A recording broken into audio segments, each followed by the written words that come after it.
Hello friends, તો આજે આપણે બનાવીશું કાબુલી ચણાની કટલેસ, એ પણ લો ફેટ. જે લોકો ડાયટ કરતા હોય તે પણ ખાઈ શકે છે.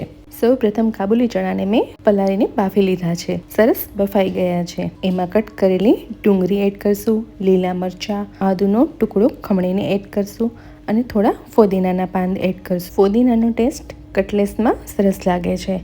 મેશ કરી લેશું. હાફ બાફેલું બટેટું લેવાનું છે અને હાથેથી જ મેશ કરીને આપણે એમાં એડ કરશું. સાથે આપણે રૂટીન મસાલા પણ એડ કરી દઈએ.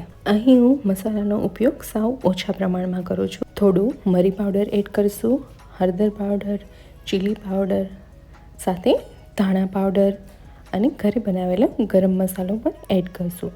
સ્વાદ પ્રમાણે મીઠું, 2 ચમચી ચણાનો લોટ પણ સાથે જ આપણે એડ કરી લેશું. સાથે લીલા ધાણા એડ કરશું. ધાણાનું પ્રમાણ અહીં મેં થોડું વધારે રાખેલું છે અને મિક્સ કરી લેશું. હવે થોડું લીંબુનો રસ એડ કરી અને ફરીથી હળવા હાથે મિક્સ કરી લેશું.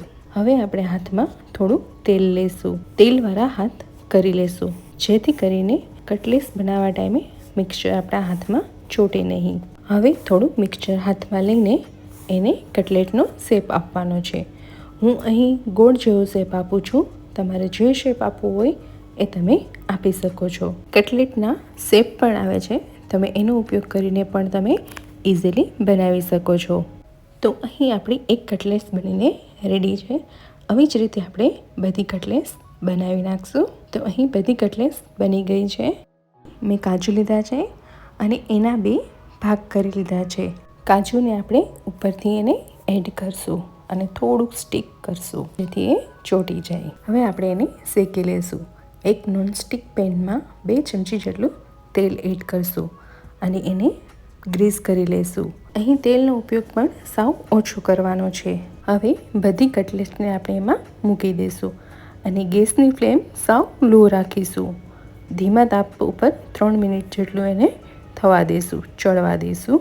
3 મિનિટ જેવું થઈ ગયું છે. હવે એને હું બીજી બાજુ પલટાવી નાખીશ અને એ બાજુ પણ વ્યવસ્થિત ચડી જાય. ફરી 1 ચમચી તેલ એડ કરીને એને સરસ રીતે શેકાવા દઈશું અને બંને સાઈડથી પ્રોપર એને શેકી લેશું.